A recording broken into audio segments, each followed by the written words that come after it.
Hariom students, स्वागत है आपका फिर स्टडी बाय लोधी सर के यूट्यूब चैनल में। दोस्तों मैं कृपाल लोधी। दोस्तों आज हम आपको लेकर के आए हैं शिक्षक भर्ती परीक्षा से रिलेटेड एक टॉपिक जिसका नाम है मनोविज्ञान तथा दर्शन शास्त्र की प्रमुख शाखाएं और उनके जनक। दोस्तों आप किसी भी प्रकार के शिक्षक भर्ती परीक्षा की तैयारी यदि कर रहे हैं तो निश्चित रूप से आपको यहां से लगभग 2 प्रश्न हर एग्जाम में 2 से 3 प्रश्न हर एग्जाम में पूछे ही जाते हैं। दोस्तों यदि आप हमारे चैनल पर पहली बार विजिट कर रहे हैं तो प्लीज हमारे चैनल को सब्सक्राइब कर लें, साथ में बेल आइकन पर क्लिक कर दें ताकि सबसे पहले नोटिफिकेशन आपको मिलता रहे। तो ठीक है दोस्तों, आइए देखते हैं। आज हम चूंकि आपको केवल इसमें मनोविज्ञान के प्रमुख और दर्शन की जो शाखाएं हैं इनके जनक के बारे में बताएंगे। बाकी ये शाखाएं कहलाती क्या है, इसमें किसका अध्ययन किया जाता है या इनकी मुख्य परिभाषा क्या है, इसके लिए आप हमारी प्लेलिस्ट में जाकर के मनोविज्ञान संबंधी एक वीडियो देख सकते हैं जिसमें हमने आपको ये आदर्शवाद, यथार्थवाद, व्यवहारवाद, संरचनावाद, प्रकृतिवाद ये क्या कहलाता है ये सब बड़े अच्छे से समझाया है। लगभग 35 से 40 मिनट का वो वीडियो है। ठीक है दोस्तों, आज केवल हम आपको यहां से जनक के बारे में ही समझा रहे हैं। तो आइए प्रारंभ करते हैं। सबसे पहले हम देखते हैं मनोविज्ञान का जनक। तो स्टूडेंट्स मनोविज्ञान का जो जनक है वो कौन है? अरस्तु। अब आप इसको लॉजिक लगा के कैसे याद करोगे? एक चीज और आपको ध्यान रखना है कि जो मनोविज्ञान था ये पहले दर्शन शास्त्र की, फिलॉसफी की एक शाखा हुआ करती थी मनोविज्ञान, लेकिन मनोविज्ञान को दर्शन से अलग करने का जो श्रेय जाता है वो अरस्तु को ही जाता है। तो मनोविज्ञान का जनक कौन है? अरस्तु। अब आप इसको कैसे याद करोगे? आप ऐसा कह देना कि अरे यार मनोविज्ञान पढ़ने में तो बिल्कुल मन नहीं लगता। तो ऐसे जब आप कहोगे कि अरे मनोविज्ञान पढ़ने में मन नहीं लगता, या आप कहोगे कि अरे यार मनोविज्ञान पढ़ने में मन नहीं लगता, तो ऐसे आपको याद हो जाएगा। क्योंकि साइकोलॉजी स्टूडेंट्स ये कठिन होती है। तो वैसे ही कोई कह रहा है कि अरे मनोविज्ञान पढ़ने में तो बिल्कुल मन नहीं लगता, तो ऐसे मन मतलब मनोविज्ञान और अरे से अरस्तु। तो मनोविज्ञान का जनक कौन हो गया स्टूडेंट्स? ये हो गया अरस्तु। आगे अब हम देख लेते हैं 2 नंबर पे यहां लिखा है शिक्षा मनोविज्ञान। स्टूडेंट्स शिक्षा मनोविज्ञान का जो जनक होता है या जो जनक है वो कौन है? थायरनडाइक। या जनक या पिता एक ही बात है, कभी कभी पूछ लेता है एग्जामिनर कि शिक्षा मनोविज्ञान का पिता कैसे कहते हैं। तो यहां आपको याद रखना है थायरनडाइक। अब आप इसको कैसे याद रखोगे स्टूडेंट? डाई मतलब होता है मरना। तो ऐसा ही कोई स्टूडेंट्स कह रहा है, तैयारी कर रहा है, तो कह रहा है अरे यार ये एजुकेशन साइकोलॉजी मतलब शिक्षा मनोविज्ञान तो पढ़ते पढ़ते मरे जा रहा है बिल्कुल, पर वो याद नहीं हो रहा, वो तैयार नहीं हो रहा। ऐसे करके आपको कहना है कि शिक्षा मनोविज्ञान एजुकेशन साइकोलॉजी पढ़ते पढ़ते तो डाई हुए जा रहा है, मतलब मरे जा रहा है। ऐसे आप याद रखना स्टूडेंट। या फिर डाई मतलब क्या है? लोग मरे ही जा रहे हैं शिक्षा के लिए आज। ऐसे भी आप याद रख सकते हो कि शिक्षा मनोविज्ञान का जनक किसे कहा जाता है स्टूडेंट? थायरनडाइक को। 3 नंबर पे लिखा है आधुनिक मनोविज्ञान का जनक किसे कहते हैं स्टूडेंट्स? तो आधुनिक मनोविज्ञान का जो जनक कहा जाता है ये किसे कहा जाता है? विलियम जेम्स को। अब आप इसको कैसे याद रखोगे? तो यहां लिखा है क्या? यहां लिखा है जेम्स। स्टूडेंट जेम्स जैसा कि आप जानते हो जेम्स का मतलब होता है अचार, चटनी या मुरब्बा, इसको इंग्लिश में जेम्स कहते हैं। तो ऐसे ही आपको याद रखना है कि आधुनिक समय में लोग अचार, चटनी या मुरब्बा दुकान से ही खरीदते हैं, घर में नहीं बनाते। तो ऐसे करके याद रख लेना कि आधुनिक समय में कई प्रकार की जेम्स आ रही है बाजार में, कई प्रकार की चटनी, अचार, मुरब्बा आ रहा है। यहां से आपको याद हो जाएगा आधुनिक मनोविज्ञान का जनक विलियम जेम्स। 4 नंबर पे स्टूडेंट्स यहां लिखा है प्रायोगिक मनोविज्ञान का जनक, मतलब मनोविज्ञान में प्रयोगों का पिता किसे कहा जाता है? तो ये जर्मनी के लिप्जिंग शहर में विलियम वुंट ने सबसे पहले शिक्षा मनोविज्ञान की एक प्रयोगशाला खोली थी। खैर हम आगे आपको बताएंगे इनके बारे में। अभी हाल ये देखते हैं स्टूडेंट्स कि प्रायोगिक मनोविज्ञान का जनक किसे कहा जाता है? तो ये कहा जाता है विलियम वुंट को। ठीक है स्टूडेंट्स, तो प्रायोगिक मनोविज्ञान का जनक किसे कहा जाता है? विलियम वुंट को। ठीक है, अब आप इसको कैसे याद रखोगे?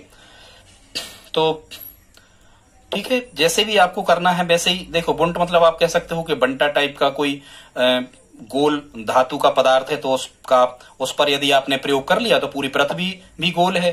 बंटे पे प्रयोग कर लो चाहे पृथ्वी पे कर लो, एक सा होता है। ऐसे आप याद रख सकते हो प्रायोगिक मनोविज्ञान का जो जनक है वो कौन स्टूडेंट्स? William Wundt. या फिर ऐसे याद रखना कि जो यमराज हैं, यम यहां लिखा ही है और यहां प्रा मतलब बहुत ज्यादा पेरते हैं यमराज, प्रा मतलब पेरते हैं मतलब परेशान करते हैं। ऐसे भी आप याद रख सकते हो कि जो यमराज है वो बहुत ज्यादा पेरते हैं। तो प्रायोगिक का कौन हो जाएगा? William Wundt. ठीक है स्टूडेंट्स, 5 नंबर पे यहां लिखा है विकासात्मक मनोविज्ञान का जनक, और ये मनोविज्ञान की स्टूडेंट शाखाएं हैं। विकासात्मक मनोविज्ञान का जो जनक है ये कहा जाता है जीन पियाजे को। किसे कहा जाता है स्टूडेंट्स? जीन पियाजे को। लेकिन सबसे पहले विकासात्मक मनोविज्ञान पर जो कार्य किया है वो स्टेनले हॉल ने किया है। ठीक है, ये आपको याद रखना है। ये दो में से कोई भी एक ऑप्शन आपको आता है। तो वैसे ही आप कैसे इसको याद रख सकते हो कि देखो प्याज क्या है, प्याज एक पौधा होता है प्याज का, तो इसका क्या होता है, प्याज का विकास होता है, पहले पौधा बीज होता है फिर धीरे धीरे उसका विकास होता है। तो ऐसे आप याद रख सकते हो विकासात्मक मनोविज्ञान का जनक किसे कहा जाता है, जीन पियाजे को।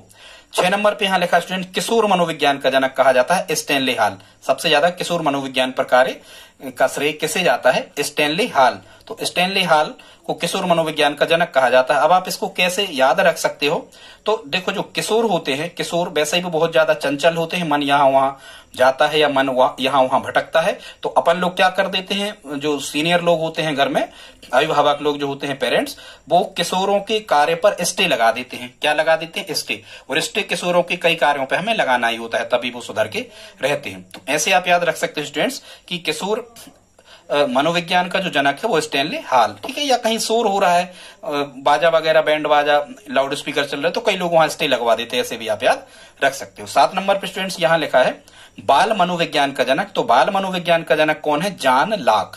कौन है स्टूडेंट्स, बाल मनोविज्ञान का जनक कौन है, जॉन लॉक। तो ऐसे ही आप याद रख सकते हो। एक तो यहाँ क्या लिखा है, बाल, तो किसी के भी बाल बच्चे जो होते हैं वो किसी की क्या होते हैं, जान ही तो होते हैं, बहुत प्रेम होता है उनसे, बाल बच्चों से। तो ऐसे आप याद रख सकते हो कि बाल मनोविज्ञान का जनक किसे कहा जाता है, जॉन लॉक। ऐसे आपको याद हो जाएगा कि जो बाल गोपाल होते हैं वो किसी की जान होते हैं। तो ठीक है, बाल मनोविज्ञान का जनक जॉन लॉक को कहा जाता है। 8 नंबर पर लिखा है सर्वप्रथम बाल अध्ययन आंदोलन किसने चलाया था, तो ये अमेरिका में चलाया था, सर्वप्रथम बाल अध्ययन चलाया था स्टैनली हॉल ने। इसको ऐसे याद रखना, यहां तो लिखा है बाल और यहां क्या लिखा है, हॉल। ठीक है, तो बाल अध्ययन की शुरुआत, मतलब बालकों में केंद्रीय कहना चाहिए कि बाल केंद्र शिक्षा, बालकों की रुचि, उनकी इच्छाओं, उनकी ठीक है, उनके संवेगों को ध्यान में रखते हुए वो शिक्षा दी जाए, वो बाल अध्ययन एक प्रकार का कहलाता। तो इसकी शुरुआत किसने करी, यहां लिखा है बाल और यहां लिखा है हॉल। ठीक है, तो बाल अध्ययन की शुरुआत किसने की है, स्टैनली हॉल ने। ठीक है, 9 नंबर पे स्टूडेंट्स देखते हैं। 9 नंबर पे यहां लिखा है भारत में बाल विकास का अध्ययन। तो भारत में सबसे पहले बाल विकास का अध्ययन किसने किया था, या हम कहें कि भारत में बाल केंद्र शिक्षा का जनक किसे कहा जाता है, तो भारत में बाल केंद्र शिक्षा का जनक कहा जाता है स्टूडेंट्स गीजूभाई बधेका को। इनने भारत में बाल केंद्र शिक्षा की शुरुआत की थी और बाल केंद्र शिक्षा पर सबसे ज्यादा कार्य किया है गीजूभाई बधेका। और इनकी एक रचना है पुस्तक दिवा स्वप्न, जिसमें बाल केंद्रित शिक्षा के बारे में बताया गया है। अब हम देखते हैं, ये तो यहाँ स्टूडेंट्स हमने जो लिखी है ये पूरी मनोविज्ञान की शाखाएं थी। अब यहां से हमने कुछ दर्शन की शाखाओं को भी लिया है, ये भी आपसे प्रश्न पूछे जाते हैं, आप चाहे तो इनके नोट्स बनाते जाएं। अब हम देखते हैं यथार्थवाद का जनक। तो स्टूडेंट्स यथार्थवाद का जनक किसे कहा जाता है, यथार्थवाद का जनक कहा जाता है अरस्तु को। किसे कहा जाता है स्टूडेंट्स, यथार्थवाद का जनक अरस्तु को कहा जाता है। अब आप कैसे याद रखोगे, तो देखो कई लोग कहते हैं ना तथास्तु, क्या कहते हैं स्टूडेंट्स, कई लोग कहते हैं आशीर्वाद वगैरह देते हैं संस्कृत में, तो क्या कहते हैं, वो कहते हैं तथास्तु। तो यहां आपको कहना है यथास्तु, यथा यहां से ले लेना है और अस्तु यहां से ले लेना है, यथा यहां से लेना और अस्तु यहां से लेना। तो आपको तथास्तु नहीं कहना, आपको कहना यथास्तु। तो यहां से याद हो जाएगा कि यथार्थवाद का जनक अरस्तु है। 11 नंबर पे लिखा है आदर्शवाद का जनक। स्टूडेंट्स एक चीज और ध्यान रखना, ये जो यथार्थवाद है ये हम बाद में समझाएंगे, हालांकि यथार्थवाद मतलब इस लौकिक जगत में ही विश्वास रखता है, विज्ञान में विश्वास रखता है, मतलब आत्मा परमात्मा स्वर्ग नरक इनमें विश्वास नहीं रखता है यथार्थवाद जो है। ठीक है, ये केवल जो भी वस्तु भौतिक जगत है इसमें बस विश्वास रखता है, पारलौकिक चीजों में विश्वास नहीं रखता, उसे यथार्थवाद कहते हैं। खैर हम ये नहीं समझा रहे। और जो आदर्शवाद है ये इन सब पारलौकिक मतलब स्वर्ग नरक इन सब में, आत्मा परमात्मा इन सब में ये विश्वास रखता है। कौन, आदर्शवाद। ठीक है स्टूडेंट्स, तो जो ये आदर्शवाद है ये दर्शन की सबसे प्राचीन शाखा है, याद रखना। आदर्शवाद दर्शन की सबसे प्राचीन शाखा है और आदर्शवाद का जो जनक है वो कौन है, प्लेटो। कौन स्टूडेंट्स, प्लेटो। ठीक है, ये प्लेटो का ही चेला था अरस्तु। ठीक है, वो सबका जो गुरु था वो कहलाता है सुकरात। ठीक है, तो आदर्शवाद का जनक कौन था, प्लेटो। अब क्या होता है, कई लोग लेटते हैं, योगा वगैरह करते हैं लेटते हुए, लेकिन वो अच्छे तरीके से नहीं लेटते। तो जो योगा के जो ट्रेनर होते हैं वो क्या कहते हैं, भाई आदर्श तरीके से लेटो, मतलब एक अच्छे तरीके से लेटो आप, तब योगा आपका सफल होगा। तो ऐसे आप याद रख सकते हो कि आदर्शवाद का जनक कौन था स्टूडेंट्स, तो वो था कौन, प्लेटो, ठीक है। या फिर ऐसे याद रखना कि आदर्श की प्लेटों की दुकान है, ऐसे याद रख सकते हो। आदर्श नाम का आपका मित्र है, उसकी प्लेटो की दुकान है, तो आदर्शवाद का जनक प्लेटो। स्टूडेंट्स 12 नंबर पे लिखा है व्यवहारवाद का जनक, तो व्यवहारवाद का जनक कौन है? वाटसन। अब इसको कैसे याद रखोगे कि व्यवहारवाद का जनक वाटसन है? भाई ऐसे याद रखो कि किसी का सन मतलब किसी का लड़का है, उसका व्यवहार बहुत अच्छा है, किसी को कुछ भी उधार फुधार वो दे देता है और फिर पैसा नहीं लेता ऐसे करके। तो किसी का जो सन है उसके व्यवहार के कारण उसकी पिता की बाट लग गई, जनक मतलब पिता उसके, तो सन के व्यवहार के कारण उसके पिता की बाट लगा दो आप, ठीक है। बाट मतलब नुकसान हो गया उसका, ऐसे आप याद रख सकते हो कि व्यवहारवाद का जनक कौन है? वाटसन।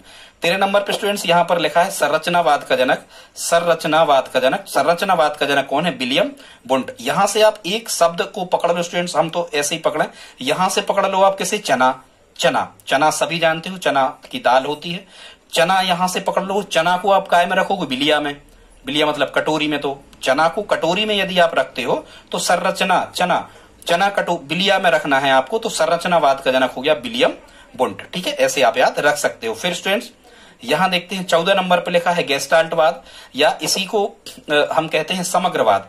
गेस्टाल्टवाद, समग्रवाद या पूर्णाकारवाद ये कहलाता है, ठीक है। इसके जो जनक हैं वो कौन है? मैक्स बर्दाइमर, ठीक है।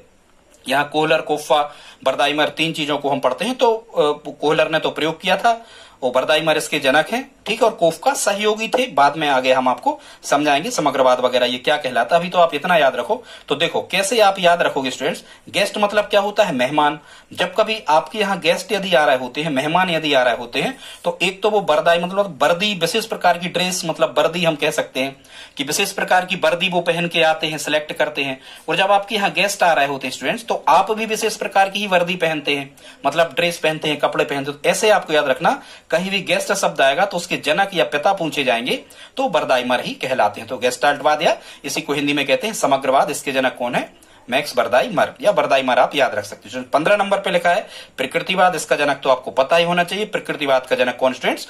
रूसो। वैसे ही जो प्राकृतिक आपके बाल होते हैं, प्राकृतिक रूप से बाल होते हैं, उनमें रूसी वगैरह यदि आ जाती है तो आप फिर कोई शैम्पू वगैरह लेने लगते हो। ऐसे प्रकृतिवाद का जनक कौन था? रूसो। 16 नंबर पर स्टूडेंट्स यहां पर लिखा है प्रयोजनवाद, तो प्रयोजनवाद का जनक कौन है?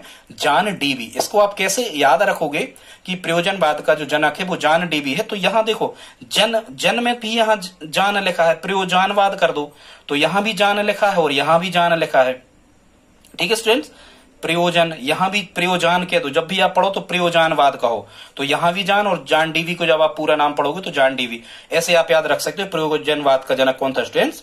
John Dewey. स्टूडेंट्स इस चीज पर भी ध्यान दो, यूट्यूब पर आप हमारे channel free study bye Lodhi sir को प्लीज सब्सक्राइब कर लें, साथ में आप लाइक भी कर दें, और आप स्टूडेंट्स हमारी मदद करें। यदि हम इतने परेशान होते हैं आपकी तैयारी के लिए, आप इस वीडियो को दोस्तों के साथ में शेयर करते जाएं ताकि सब्सक्राइबर बढ़ने में हमारी मदद हो सके स्टूडेंट, ठीक है। आगे अब हम देखते हैं, अगला है ये प्रेरकीय संप्रदाय, ये डबल लिख गया है, ठीक है, एक जगह कहीं हम आपको बता दे रहे हैं। 17 नंबर पे लिखा है स्टूडेंट्स यहाँ प्रेरकीय संप्रदाय। प्रेरकीय संप्रदाय का जो जनक था ये था मैकडूगल। क्या था? मैकडूगल। प्रेरकीय संप्रदाय का जनक मैकडूगल। अब आप इसको कैसे याद रखोगे? तो यहां लिखा है गल, गल मतलब कह दो आप गाल, ठीक है। तो जो आप गाल हैं, यदि कोई प्रेर मतलब पिर जाता है, यदि कोई बहुत ज्यादा यदि कोई पिर जाता है, यदि पिर जाता है तो उसके गाल कैसे होते? गाल चिपक जाते हैं, गाल पुचक जाते हैं। इसे आप याद रख सकते हो कि भाई वो हम तो बहुत ज्यादा पिर गए हैं, प्रेर मतलब बहुत ज्यादा पिर गए हैं, तो हमारे जो गाल हैं वो चिपक गए हैं, ठीक है। ऐसे आप याद रख सकते हो स्टूडेंट। 18 नंबर पे लिखा है साहचर्यवाद। साहचर्यवाद का जनक कौन है? John Locke. तो यहां से आप कैसे याद रखोगे? एक इस शब्द को कह दो, साहचर्य को कह दो आप साहस, साह लिखा ही है, इसको आप क्या कह दो? साहस कह दो, ठीक है। या फिर ऐसे भी आप याद रख सकते हो कि साह मतलब क्या होता है? सहनशाह।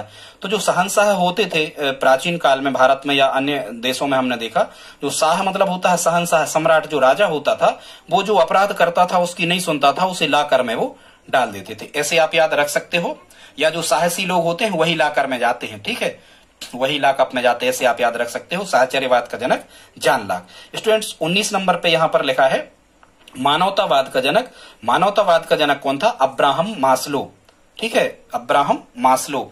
तो मानवतावादी अधिगम ये हम पढ़ाएंगे कभी आपको, अब्राहम मास्लो, ठीक है। आवश्यकता अनुक्रम दिया है इनने मानवों का, समझाएंगे कैसे क्या होता है। तो मानवतावाद का जनक था अब्राहम मास्लो। अब आप इसको कैसे याद रख सकते हो, ठीक है स्टूडेंट। तो यहाँ क्या लिखा है, मानव, और मांस की जो दुकानें खोलता है वो कौन खोलता है, मानव ही तो खोलता है।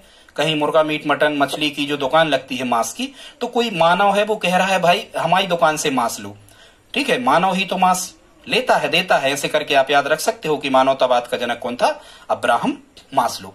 फिर स्टूडेंट्स आगे देखते हैं 20 नंबर पे यहां लिखा है प्राकार्यवाद, ठीक है स्टूडेंट्स। प्राकार्यवाद का जो जनक है वो कौन है, विलियम जेम्स। तो इसको आप कैसे याद रख सकते हो स्टूडेंट्स कि जब जो कार्य आप किसी भी प्रकार का यदि कार्य कर रहे हो, कोई जेम्स मतलब वही चटनी अचार या मुरब्बा आप बना रहे हो, तो आपको कई प्रकार का कार्य करना पड़ता है उसके लिए, ठीक है। कोई जेम्स चटनी अचार या मुरब्बा बनाने के लिए आपको कई प्रकार का कार्य करना पड़ता है, तभी वो तैयार होता है, ठीक है स्टूडेंट। तो ऐसे आप याद रख सकते हो कि प्राकार्यवाद का जो जनक था वो कौन था, विलियम जेम्स, ठीक है स्टूडेंट्स। तो ये हमने आपको कुछ शिक्षा मनोविज्ञान की शाखाएं थी उनके जनक के बारे में बताया, और कुछ दर्शन शास्त्र की शाखाएं थी इनके बारे में बताया। लेकिन आज हमने ये नहीं बताया कि इन शाखाओं में मुख्यतः किसका अध्ययन किया जाता है, या कौन सी शाखा की मुख्य परिभाषा क्या है, किस चीज को सपोर्ट करती है कौन सी शाखा। इसके लिए आप प्ले लिस्ट में जाकर के हमारा मनोविज्ञान संबंधी वीडियो को देख सकते हो। क्योंकि स्टूडेंट्स कई बार एग्जामिनर यहां से प्रश्न आता है कि जो ये हम संरचनावाद या मानवतावाद या प्रकृतिवाद आपको बता रहे हैं, यहां से एग्जाम में निश्चित रूप से ये आता है, वो कहेंगे कि विलियम वुंट निम्न में से कौन है, या कहेंगे निम्न में कौन संरचनावादी है, निम्न में कौन व्यवहारवादी है, निम्न में कौन प्रकृतिवादी है। तो स्टूडेंट्स यहां से आपको क्या करना होता है, यहां से आपको लगभग 3-4 जो साइकोलॉजिस्ट हैं, जो मनोवैज्ञानिक हैं, इनको आपको याद करना होता है कि कौन से संप्रदाय के जो थे वो सहायक थे या उसको सपोर्ट करते थे। इसके लिए आप हमारा वो वीडियो प्लेलिस्ट में जाकर के देख सकते हैं। तो ठीक है दोस्तों, आज का वीडियो यदि आपको अच्छा लगा हो तो प्लीज इसको लाइक कर दें, और आप यह हमारी हेल्प करें प्लीज दोस्तों, आप इसको अपने दोस्तों के साथ में स्टडी ग्रुप में शेयर करें। तो ठीक है दोस्तों, मिलते हैं अगले वीडियो में, तब तक के लिए धन्यवाद।